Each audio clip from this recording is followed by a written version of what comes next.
Kubu Habib Rizik berhasil dapatkan barang bukti lain milik Laskar FPI yang diberondong aparat.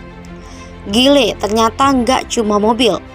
Artinya di sini penegasan Allah tidak lalai, Allah tidak lalai, Allah tidak diam, Allah tidak akan biarkan orang-orang zalim dengan segala kezalimannya, saudara. Tashkhasu fikil absar, di mana mata-mata manusia semua akan terbelalak. Maksudnya apa? Maksudnya di hari itu Allah buka segala kenyataan, fakta dan kebenaran. Sampai nanti orang semua terbelalak. Oh begitu zalimnya, oh begitu jahatnya, oh begitu bejatnya, oh begitu bobroknya, ditelanjangi oleh Allah Subhanahu wa Ta'ala. Bahwa memang itu semuanya itu di bawah penguasaan petugas, dibawa semuanya 6-6-nya seperti itu kan. Justru kita bertanya-tanya bagaimana 6 jadi 4 kemudian ada 2 terpisah. Ini yang saya katakan, ini terjadi jual beli nyawa dan ini nggak pantas dilakukan gitu kan terhadap seluruh syuhada itu gitu. Jadi itu jelas-jelas 6 itu di bawah penguasaan petugas, dibawa kemudian ada yang luka segala macam. Bahkan menurut beberapa kesaksian yang saya baca gitu kan bahwa mereka itu dibawa dalam kondisi semuanya masih hidup seperti itu. 6-6-nya. 6-6. Masyarakat itu menyebutnya kan penyelidikan dan penyidikan, nggak ada proses terhadap mereka. Lalu tiba-tiba mereka dipepet dengan begitu banyak kendaraan dan akhirnya juga kalau kita sepakati itu juga melanggar asas persamaan kedudukan di depan hukum. Masa dari peristiwa yang menyebabkan matinya 6 orang tiba-tiba tersangkanya hanya 2? Ya, jadi dari sisi hukum acara itu sudah salah, dari sisi HAM itu juga salah, ya. Kemudian dari praktek pemidanaan jelas terjadi disparitas, ya.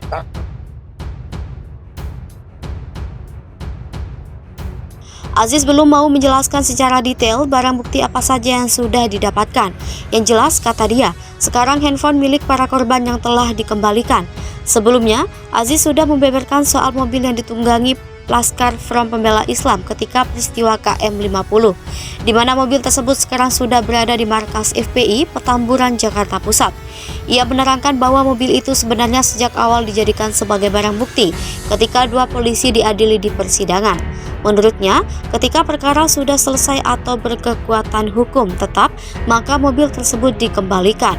Aziz juga mengungkapkan jika pihaknya sudah diminta sebagai wakil oleh keluarga 6 Laskar tersebut untuk mengurus seluruh barang bukti. Kasus penembakan Laskar Front Pembela Islam yang terjadi pada Senin 7 Desember 2020 dini hari hingga kini masih menjadi misteri. Persoalan tersebut bahkan masih membekas bagi Habib Rizik Syihab yang menjadi imam besar ormas tersebut. Sebelum akhirnya dibubarkan, dalam peristiwa tersebut tercatat ada 6 pengawal Habib Rizik yang tewas. Sejumlah kejanggalan sebelum peristiwa yang terkategori unlawful killing tersebut masih terus dipertanyakan lantaran beberapa aparat yang diduga melakukan penembakan divonis bebas. Terbaru, Habib Rizik membeberkan pihaknya telah mendapatkan mobil yang digunakan pengawalnya saat peristiwa tersebut. Ia mengemukakan saat ini mobil tersebut disimpan pihaknya sebagai bukti yang nantinya bisa digunakan untuk proses peradilan. Rizik kemudian menyinggung 2 pelaku unlawful killing yang divonis bebas. Ia menilai putusan tersebut tidak adil. Kekinian, pihaknya sedang mengusahakan untuk membawa bukti tersebut ke Pengadilan Hak Asasi Manusia. Ia juga menyampaikan mobil tersebut menjadi bukti bisu kebiadaban dan kejahatan berat yang dialami Laskar FPI. Bahkan ia mengatakan jika tewasnya 6 pengawal tersebut tidak bisa dilepaskan dari andil seorang jenderal. Peristiwa KM50 di tol Jakarta Cikampek yang terjadi pada 7 Desember 2020 silam hingga kini dinilai masih penuh misteri. Dalam peristiwa tersebut, 3 polisi yakni Ibda Elwira Priyadi Z, Bribtu Fikri Ramadan, dan Ibda Yasmin Ohorela melakukan penembakan hingga mengakibatkan 6 Laskar FPI meninggal. Namun Ibda Elwira Priyadi Z meninggal dunia sebelum disidangkan. Menurut surat dakwaan jaksa penuntut umum, Bribtu Fikri dan Ibda Yasmin menembak karena anggota Laskar FPI yang saat itu ditangkap melawan dan mengancam keselamatan mereka. Sebelum penembakan terjadi, mobil yang ditumpangi Laskar FPI dengan mobil yang ditumpangi polisi sempat terlibat pengejaran dan serempetan. Saat peristiwa itu, Ferdy Sambo masih menjabat sebagai Kadipropam Polri. Untuk menyelidiki dan menginvestigasi kasus tersebut dibentuk tim khusus pencari fakta yang terdiri dari 30 personil untuk menyelidiki peristiwa itu. Saat itu, Sambo menugaskan Hendra untuk memimpin tim sus pencari fakta di Propam Polri terkait peristiwa KM50. Tim sus itu diperintahkan melakukan penyelidikan prosedur, operasi standar, anggota Polri dan peristiwa penembakan. Berdasarkan hasil pemeriksaan, Bribtu Fikri Ramadan dan Ibda Yasmin Ohorela ditetapkan sebagai tersangka dan diajukan ke persidangan. Dari hasil putusan sidang, kedua polisi itu didakwa melakukan tindak pidana sebagaimana diatur dalam pasal 338 KUHP, Jo pasal 55 ayat 1 KUHP, subsidiar pasal 351 ayat 3 KUHP, Jo pasal 55 ayat 1 ke 1 KUHP.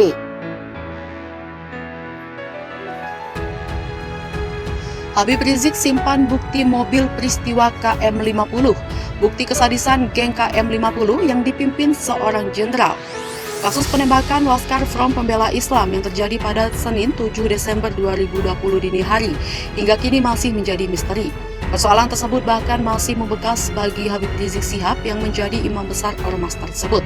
Sebelum akhirnya dibubarkan, dalam peristiwa tersebut tercatat ada 6 pengawal Habib Rizik yang tewas. Sejumlah kejanggalan sebelum peristiwa yang terkategori unlawful killing tersebut masih terus dipertanyakan lantaran beberapa aparat yang diduga melakukan penembakan divonis bebas. Terbaru, Habib Rizik membeberkan pihaknya telah mendapatkan mobil yang digunakan pengawalnya saat peristiwa tersebut.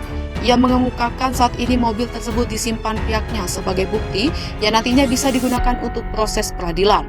Rizik kemudian menyinggung 2 pelaku unlawful killing yang divonis bebas. Ia menilai putusan tersebut tidak adil. Kekinian, pihaknya sedang mengusahakan untuk membawa bukti tersebut ke Pengadilan Hak Asasi Manusia. Ia juga menyampaikan mobil tersebut menjadi bukti bisu kebiadaban dan kejahatan berat yang dialami Laskar FPI. Bahkan ia mengatakan jika tewasnya 6 pengawal tersebut tidak bisa dilepaskan dari andil seorang jenderal. Peristiwa KM50 di tol Jakarta Cikampek yang terjadi pada 7 Desember 2020 silam hingga kini dinilai masih penuh misteri. Dalam peristiwa tersebut, 3 polisi yakni Ibda Elwira Priyadi Z, Bribtu Fikri Ramadan, dan Ibda Yasmin Ohorela melakukan penembakan hingga mengakibatkan 6 laskar FPI meninggal. Namun Ibda Elwira Priyadi Z meninggal dunia sebelum disidangkan. Menurut surat dakwaan jaksa penuntut umum, Bribtu Fikri dan Ibda Yasmin menembak karena anggota Laskar FPI yang saat itu ditangkap melawan dan mengancam keselamatan mereka. Sebelum penembakan terjadi, mobil yang ditumpangi Laskar FPI dengan mobil yang ditumpangi polisi sempat terlibat pengejaran dan serempetan. Saat peristiwa itu, Ferdy Sambo masih menjabat sebagai Kadipropam Polri. Untuk menyelidiki dan menginvestigasi kasus tersebut dibentuk tim khusus pencari fakta yang terdiri dari 30 personil untuk menyelidiki peristiwa itu. Saat itu, Sambo menugaskan Hendra untuk memimpin tim sus pencari fakta di Propam Polri terkait peristiwa KM50.